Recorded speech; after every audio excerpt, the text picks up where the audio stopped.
The 10th wedding anniversary was supposed to be the pinnacle of their love story.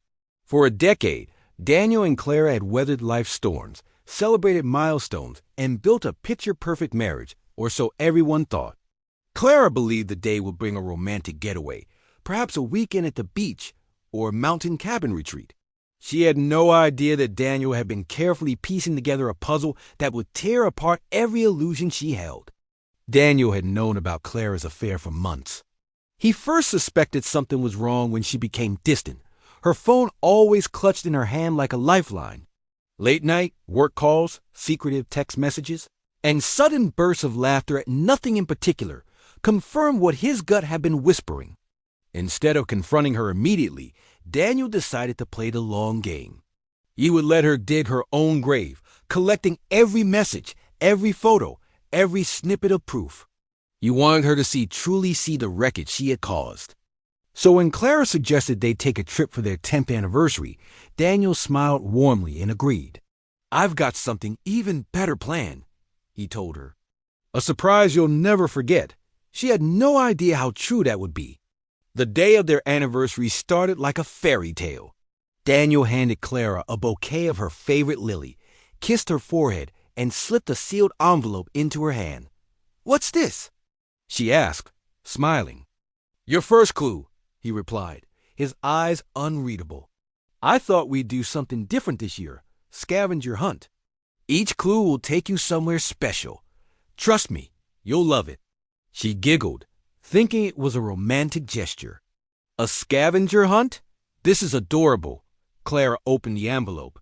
Inside was a note. "Where our love first began, you'll find a memory waiting. The bench where you said yes is your starting point." Clara's heart melted. She remembered that park bench so vividly where Daniel had proposed under the stars. She grabbed her purse, kissed him on the cheek, and drove off, blissfully unaware of the storm ahead. When Clara arrived at the park, she found a small box taped under the familiar wooden bench. She opened it, expecting maybe a piece of jewelry or a heartfelt letter. Instead, there was a printed text conversation. It was between her and Mark, the man she thought she'd been so careful with. Her stomach dropped. The texts were from weeks ago, talking about the night they had met at a downtown hotel. Her laughter died in her throat as she scanned the words. "This is impossible," she thought. "How did Daniel get these?" Before panic could take hold, she found another envelope beneath the text messages. The next clue read, "You can't move forward without looking back. The cafe where we had our first fight holds the next piece." Clara's hand shook. She considered going home, but curiosity and fear pushed her forward. The cafe was bustling with weekend customers. Clara spotted another small package waiting on their table, reserved with a little card that read, "For C." She sat down and opened it. More text. This time, photos too. Selfies of her and Mark, their faces too close, their smiles too intimate. She felt her pulse racing. Daniel knew. He had known for a long time.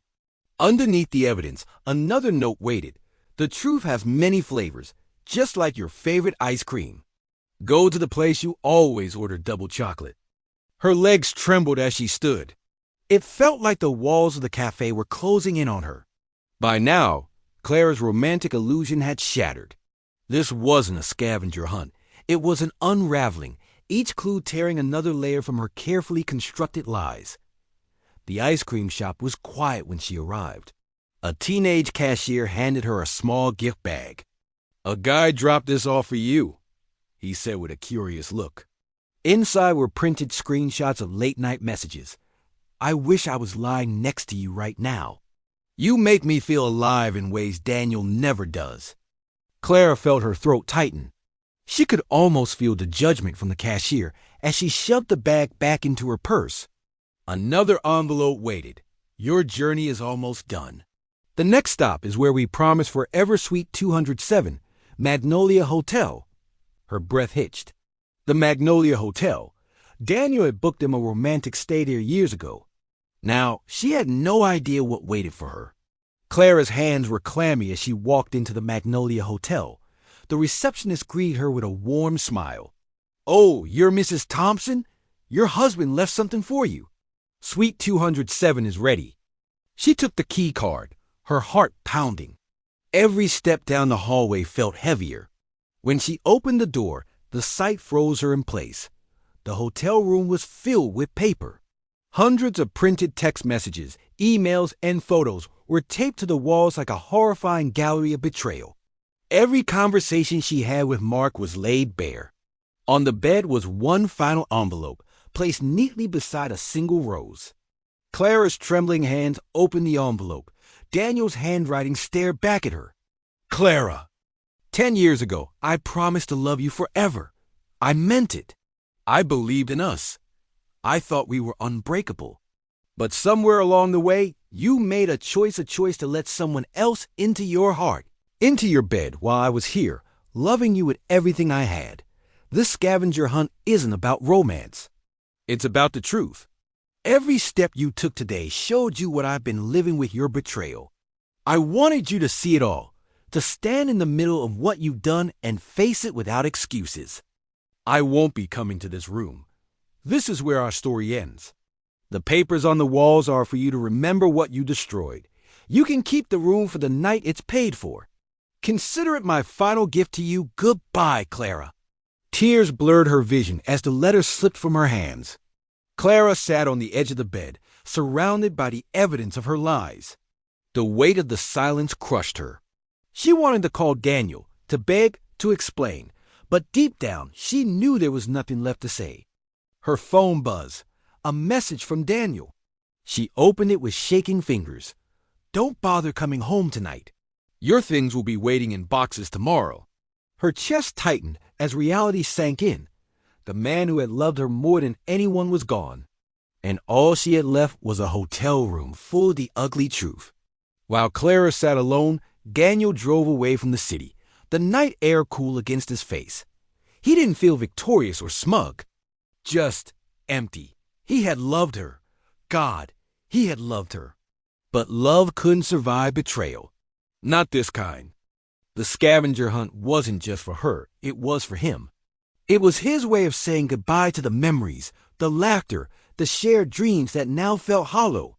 He had given her every chance to come clean. She never did. So he had given her the gift of seeing herself clearly, maybe for the first time in years. As he pulled into a quiet hotel far from the city, Daniel turned off his phone. He wasn't sure what tomorrow would bring, but one thing was certain, he was free. Clara didn't sleep that night. She sat on the hotel floor, staring at the walls, the ink of her betrayal staring back. For the first time, she saw how ugly it all looked, how cheap and careless she had been. She had thought Daniel would never find out. She had convinced herself that the affair was harmless, just a thrill to break the monotony. But now, the cost was staring her in the face. By dawn, her eyes were swollen from crying. She packed her purse and left the room as quietly as she had entered. The next day, when Clara returned to the house, her belongings were packed neatly in cardboard boxes on the porch. There was no note, no goodbye, just the echo of the man she had lost. She stood there, staring at the home that was no longer hers, the life that had slipped through her fingers. Neighbors peered through curtains, whispering, but she didn't care. She knew she had no one to blame but herself. Weeks passed. Daniel didn't look back. He filed for divorce, sold the house, and moved to a new city. It wasn't easy. There were nights he lay awake, wondering how things had gone so wrong. But deep down, he knew the truth. He deserved better. The anniversary that should have been a celebration had instead become his liberation. And while the scars of betrayal would take time to heal, Daniel knew he had made the right choice. Clara, meanwhile, found herself drowning in regret. Mark, the man she had thrown everything away for, disappeared the moment Daniel found out. She called him once, but he never answered. The affair had been nothing but a game to him. Daniel had been the only man who truly loved her, and she had destroyed it for nothing. Every night, she thought of that hotel room, of the hundreds of texts covering the walls like a mirror reflecting her worst self. Sometimes, Clara wondered if Daniel had planned a scavenger hunt to be cruel, but she knew better. It wasn't cruelty, it was closure. Daniel had loved her enough to make her see the truth, even if it broke them both. And now, the memory of that 10th anniversary would haunt her forever.